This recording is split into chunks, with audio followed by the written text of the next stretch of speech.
Bueno, buenas tardes. Aquí estamos de nuevo con este proyecto de la carreta en el llano y pues intentando seguir, más bien, seguimos motivando a que hagamos la lectura desde casa, ya que según las últimas noticias, la pandemia sigue en todo su apogeo. Sigue mucho, parece que Jalisco, Nuevo León, Ciudad de México y ahora he escuchado que la ciudad de Mexicali son lugares donde no se puede controlar esta pandemia o donde hay un brote muy fuerte. Así que vamos a hacer un intento de leer. Vámonos quedando en casa, tomen su libro, ya saben, una hoja, una página, 2 páginas, 3. Puede ser el recetario de la abuela, puede ser el libro de texto del niño de primaria, puede ser tantas oportunidades de leer. Así que háganle la lucha y vamos a hacer el intento esta tarde, esta noche. Y en cuanto puedan, salgan a la calle, vean al cielo y por ahí encontrarán la luna si no está alguna nube interrumpiendo. A la calle, simplemente salgan y observen la luna o súbanse al techo, busquen la forma de ver el cielo antes de que irse a aglomerar donde hay más gente y nos pueda hacer daño. Nos acompañan, tengo una lista de los próximos días en que iremos leyendo los cuentos de Juan Rulfo. Ya hemos visto hasta el día 25 de junio 8 cuentos, vamos a seguir con los que restan. Este día va a ser Talpa, el 9 de julio será Lubina, el 11 en la madrugada, que sería el 16 de julio sería en la madrugada, y luego el 23 de julio leeremos Si no pasa nada, es que somos muy pobres, y así hasta terminar lo que ya tenemos aquí como una propuesta de lectura para todos ustedes.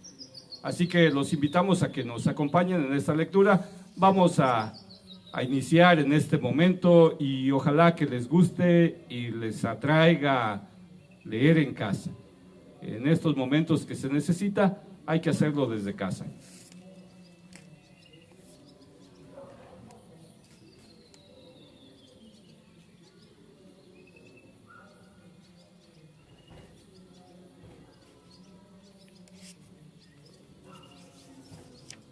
Aquí estoy buscando ya del libro de El Llano en Llamas, el cuento de esta vez que se llama Talpa.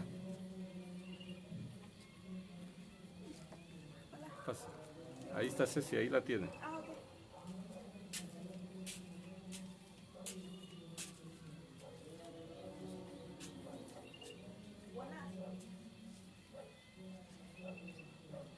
Ceci,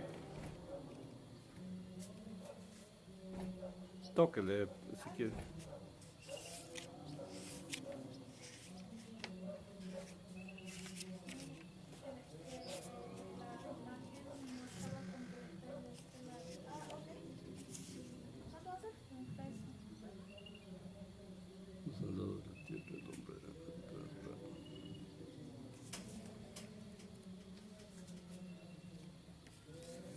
Pues bien, aquí iniciamos la lectura del día de hoy y vamos a ver qué les parece este cuento de Juan Rulfo. Talpa. Natalia se metió entre los brazos de su madre y lloró largamente allí con un llanto quedito. Era un llanto aguantado por muchos días, guardado hasta ahora que regresamos de Sensontla, y vio a su madre y comenzó a sentirse con ganas de consuelo. Sin embargo, antes, entre los trabajos de tantos días difíciles, cuando tuvieron que enterrar a Tanilo en un pozo de la tierra de Talpa, sin que nadie nos ayudara, cuando ella y yo, los dos solos, juntamos nuestras fuerzas y nos pusimos a escarbar la sepultura desenterrando los terrones con nuestras manos, dándonos prisa para esconder pronto a Tanilo dentro del pozo y que no siguiera espantando ya a nadie con el olor de su aire lleno de muerte. Entonces lloró. Ni después, al regreso, cuando nos vimos caminando de noche sin conocer el sosiego, andando a tientas como dormidos y pisando con pasos que parecían golpes sobre la sepultura de Tanilo. En ese entonces Natalia parecía estar endurecida y traer el corazón apretado para no sentirlo bullir dentro de ella, pero de sus ojos no salió ninguna lágrima. Vino a llorar hasta aquí, arrimada a su madre, solo para acogerla y que supiera que sufría, acongojándonos de paso a todos, porque yo también sentí ese llanto de ella dentro de mí, como si estuviera exprimiendo el trapo de nuestros pecados. Porque la cosa es que a Tanilo Santos, entre Natalia y yo lo matamos. Lo llevamos a Talpa para que se muriera y se murió. Sabíamos que no aguantaría tanto camino, pero así y todo lo llevamos empujándolo entre los dos, pensando acabar con él para siempre. Eso hicimos. La idea de ir a Talpa salió de mi hermano Tanilo. A él se le ocurrió primero que a nadie. Desde hacía años que estaba pidiendo que lo llevaran. Desde hacía años. Desde aquel día en que amaneció con unas ampollas moradas repartidas en los brazos y las piernas, cuando después las ampollas se le convirtieron en llagas por donde no salía nada de sangre, y sí una cosa amarilla como goma de copal que destilaba agua espesa. Desde entonces me acuerdo muy bien que nos dijo cuánto miedo sentía de no tener ya remedio.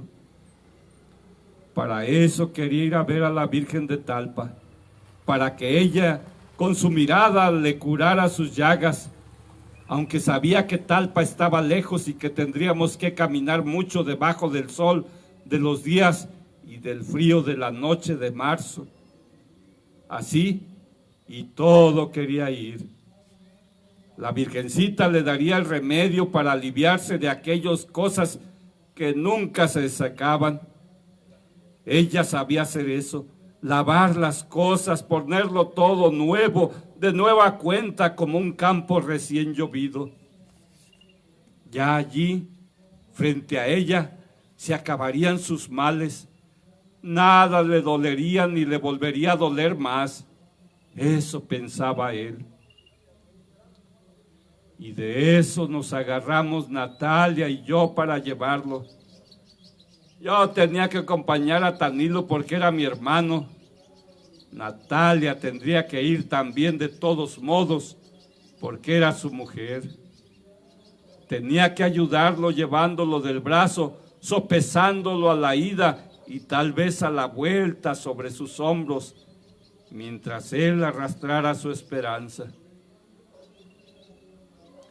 Yo ya sabía desde antes lo que había dentro de Natalia. Conocía algo de ella. Sabía, por ejemplo, que sus piernas redondas, duras y calientes como piedras al sol de mediodía, estaban solas desde hacía tiempo. Yo conocía eso. Habíamos estado juntos muchas veces, pero siempre la sombra de Tanilo nos separaba. Sentíamos que sus manos ampolladas se metían entre nosotros y se llevaban a Natalia para que la siguiera cuidando. Y así sería siempre mientras él estuviera vivo. Yo sé ahora que Natalia está arrepentida de lo que pasó. Y yo también lo estoy. Pero eso no nos salvará del remordimiento, ni nos dará ninguna paz ya nunca.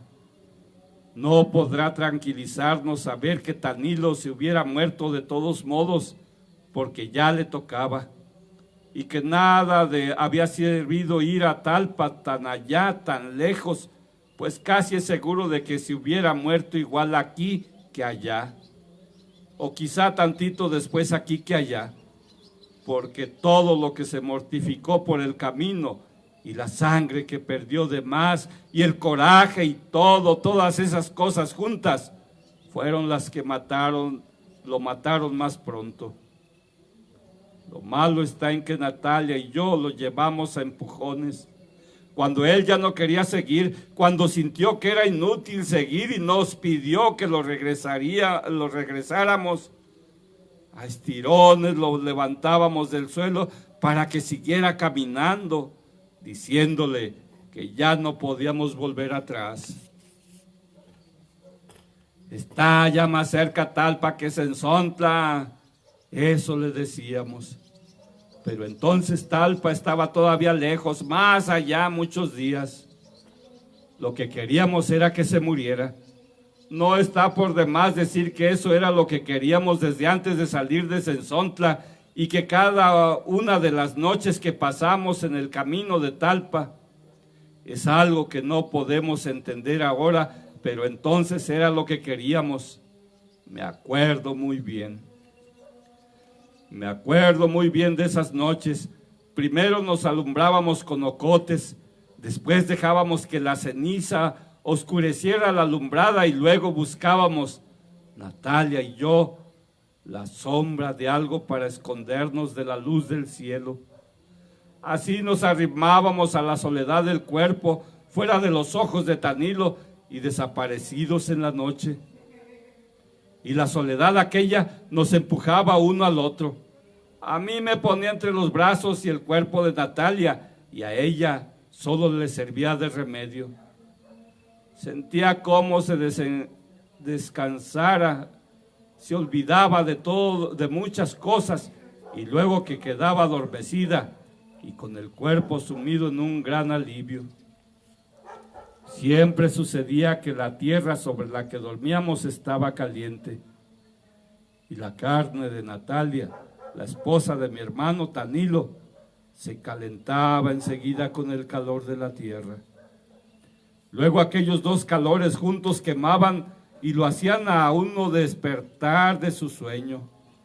Entonces mis manos iban detrás de ella, iban y venían por encima de ese como rescoldo que era ella, primero suavemente, pero después la apretaba como si quisiera exprimirle la sangre, así una y otra vez, noche tras noche, hasta que llegaba la madrugada y el viento frío apagaba la lumbre de nuestros cuerpos.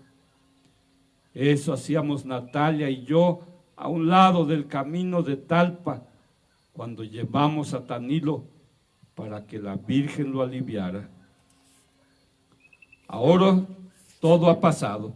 Tanilo se alivió hasta de vivir. Ya no podrá decir nada del trabajo tan grande que le costaba vivir, teniendo aquel cuerpo como emponzoñado, lleno por dentro de agua podrida que le salía por cada rajadura de sus piernas o de sus brazos. Unas llagas así de grandes que se abrían despacito, muy despacito, para luego dejar salir a borbotones un aire como de cosa echada a perder y que a todos nos tenía asustados. Pero ahora que está muerto, la cosa se ve de otro modo. Ahora Natalia llora por él, tal vez para que él vea desde donde está todo el gran remordimiento que lleva encima de su alma. Ella dice que ha sentido la cara de Tanilo estos últimos días.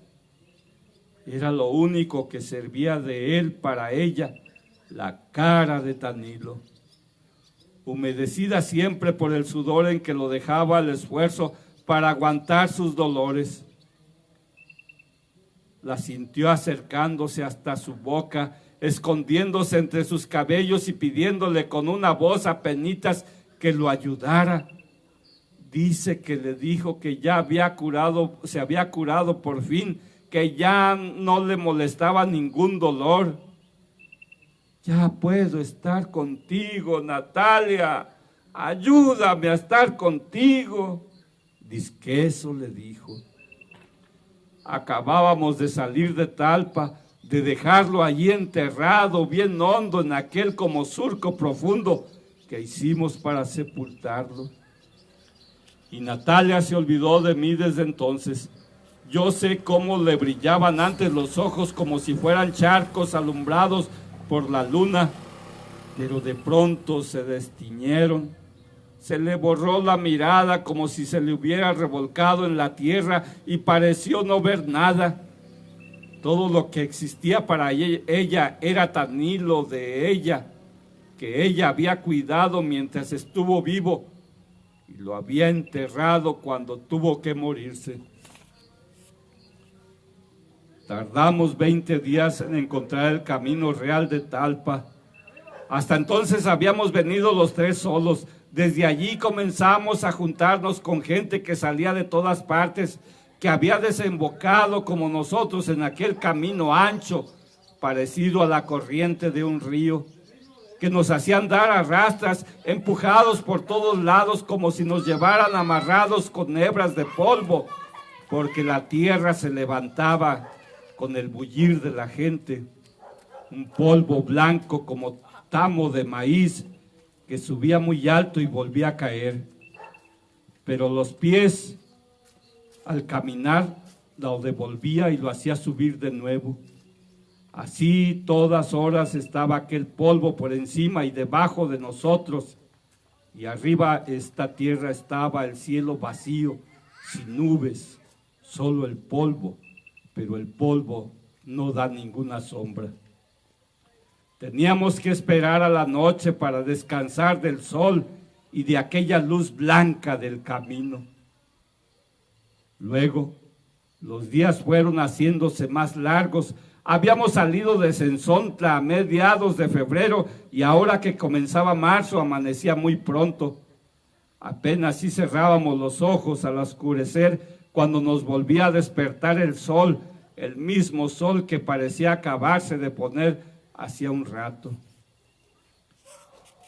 Nunca había sentido que fuera más lenta y violenta la vida como caminar entre un amontonadero de gente. Igual que si fuéramos un hervidero de gusanos apelotonados bajo el sol, retorciéndonos entre la cerrazón del polvo que nos encerraba a todos en la misma vereda y nos llevaba como corralados. Los ojos seguían la polvareda, daban en el polvo como si tropezaran contra algo que no se podía traspasar, y el cielo siempre gris, como una mancha gris y pesada que nos aplastaba a todos desde arriba. Solo a veces, cuando cruzábamos algún río, el polvo era más alto y más claro. Zambullíamos la cabeza acalenturada y renegrida en el agua verde, y por un momento de todos nosotros salía un humor azul, parecido al vapor que sale de la boca con el frío. Pero poquito después desaparecíamos otra vez entreverados en el polvo, cobijándonos unos a otros del sol, de aquel calor del sol repartido entre todos. Algún día llegará la noche, en eso pensábamos. Llegará la noche y nos pondremos a descansar. Ahora se trata de cruzar el día, de atravesarlo como sea para correr del calor y del sol. Después nos detendremos, después. Lo que teníamos que hacer por lo pronto es esfuerzo tras esfuerzo para ir deprisa detrás de tantos como nosotros y delante de otros muchos. De eso se trata. Ya descansaremos bien a bien cuando estemos muertos. En eso pensábamos Natalia y yo, y quizá también Tanilo. Cuando íbamos por el camino real de Talpa, entre la procesión queriendo llegar los primeros hasta la Virgen, hasta que se le acabaran los milagros.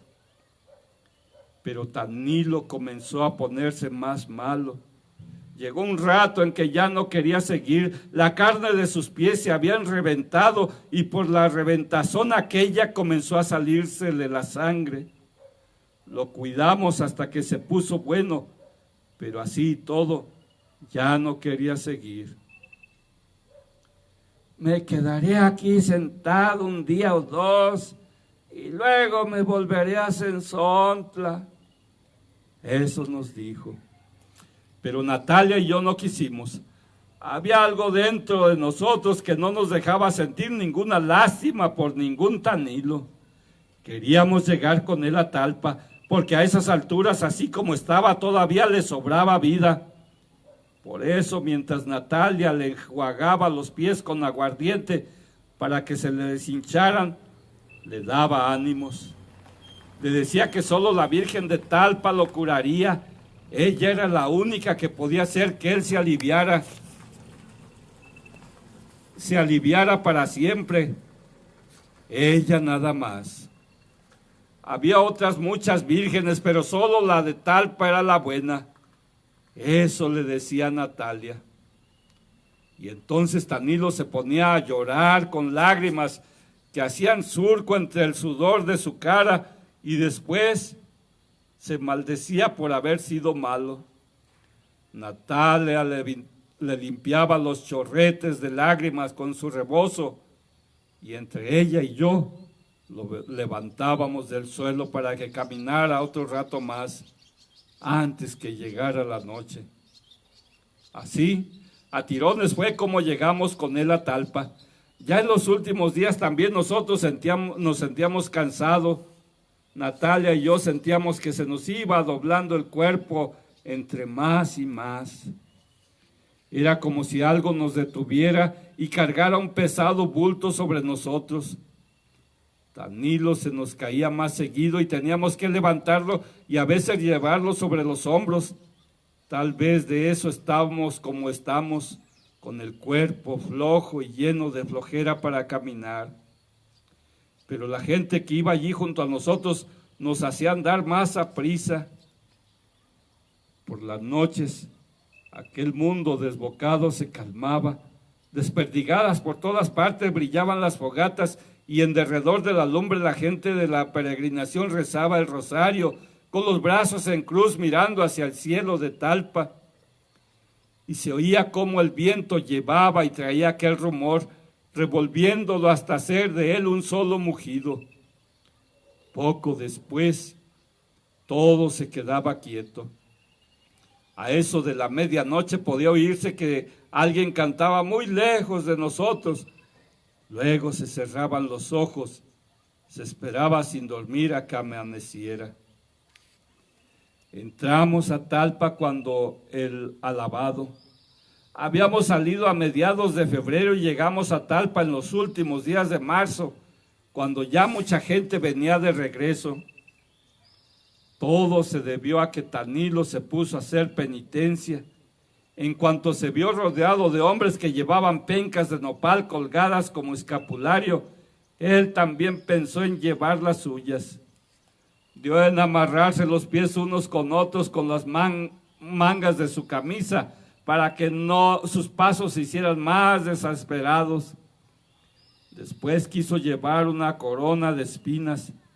Tantito después se vendó los ojos y más tarde, en los últimos trechos del camino, se hincó en la tierra. Y así andando sobre los huesos de sus rodillas y con las manos cruzadas hacia atrás, llegó a Talpa aquella cosa que era mi hermano Tanilo Santos. Aquella cosa tan llena de cataplasmas y de hilos oscuros de sangre que dejaba en el aire al pasar un olor agrio como de animal muerto. Y cuando menos acordamos, lo vimos metido entre las danzas. Apenas sí nos dimos cuenta y ya estaba allí con las largas sonajas en la mano, dando duros golpes en el suelo con sus pies amoratados y descalzos. Parecía todo enfurecido, como si estuviera sacudiendo el coraje que llevaba encima desde hacía tiempo, o como si estuviera haciendo un último esfuerzo por conseguir vivir un poco más. Tal vez, al ver las danzas, se acordó de cuando iba todos los años a Tolimán en el novenario del Señor y bailaba la noche entera hasta que sus huesos se aflojaban, pero sin cansarse. Tal vez de eso se acordó y quiso revivir su antigua fuerza. Natalia y yo lo vimos así por un momento. Enseguida lo vimos alzar los brazos y azotar su cuerpo contra el suelo, todavía con la sonaja repicando entre sus manos salpicadas de sangre. Lo sacamos a rastras, esperando defenderlo de los pisotones de los danzantes, de entre la furia de aquellos pies que rodaban sobre las piedras y brincaban aplastando la tierra sin saber que algo se había caído en medio de ellos. A horcadillas, como si estuviera tullido, entramos con él en la iglesia. Natalia lo arrodilló junto a ella, enfrentito de aquella figurita dorada que era la Virgen de Talpa, y Tanilo comenzó a rezar y dejó que se le cayera una lágrima grande, salida de muy adentro, apagándole la vela que Natalia le había puesto entre sus manos. Pero no se dio cuenta de esto. La luminaria de tantas velas prendidas que allí había le cortó esa cosa con la que uno se sabe dar cuenta de lo que pasa junto a uno. Siguió rezando con su vela apagada, rezando a gritos para oír que rezaba, pero no le valió. Se murió de todos modos. Desde nuestros corazones sale para ella una súplica igual, envuelta en el dolor, muchas lamentaciones revueltas con esperanza. No se ensordece su ternura ni ante los lamentos ni las lágrimas, pues ella sufre con nosotros. Ella sabe borrar esa mancha y dejar que el corazón se haga blandito y puro para recibir su misericordia y su caridad. La Virgen nuestra, nuestra Madre, que no quiere saber nada de nuestros pecados, que se echa la culpa de nuestros pecados, la que quisiera llevarnos en sus brazos para que no nos lastimemos la vida, está aquí junto a nosotros, saludándonos el cansancio y las enfermedades del alma y de nuestro cuerpo ahuntado, herido y suplicante. Ella sabe que cada día nuestra fe es mejor porque está hecha de sacrificio. Eso decía el señor cura, desde allí arriba, desde el púlpito. Y después de que dejó de hablar, la gente se soltó rezando todos al mismo tiempo, como un ruido igual al de muchas avispas espantadas por el humo. Pero Tanilo ya no oyó lo que había dicho el señor cura. Se había quedado quieto, con la cabeza recargada en sus rodillas, y cuando Natalia lo movió para que se levantara, ya estaba muerto. Afuera se oía el ruido de las danzas, los tambores y las chirimías, el repique de las campanas, y entonces fue cuando me dio a mí tristeza ver tantas cosas vivas, ver a la Virgen allí mero enfrente de nosotros, dándonos su sonrisa, y ver por otro lado a Tanilo como si fuera un estorbo. Me dio tristeza, pero nosotros los llevamos allí para que se muriera. Eso es lo que no se me olvida. Ahora estamos los dos en Sensontla, hemos vuelto sin él, y la madre de Natalia no me ha preguntado nada, ni qué hice con mi hermano Tanilo, ni nada.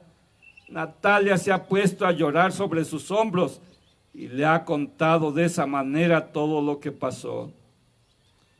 Y yo comienzo a sentir como si no hubiéramos llegado a ninguna parte, que estamos aquí de paso para descansar y que luego seguiremos caminando.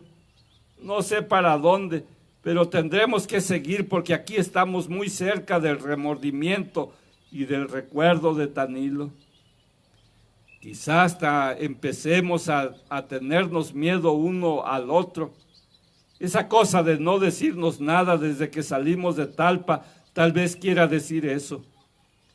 Tal vez los dos tenemos muy cerca el cuerpo de Tanilo tendido en el petate enrollado, lleno por dentro y por fuera de un hervidero de moscas azules que zumbaban como si fuera un gran ronquido que saliera de la boca de él, de aquella boca que no pudo cerrarse a pesar de los esfuerzos de Natalia y míos, y que parecía querer respirar todavía sin encontrar resuello, de aquel Tanilo a quien ya nada le dolía, pero que estaba como adolorido, con las manos y los pies engarruñados y los ojos muy abiertos como mirando su propia muerte.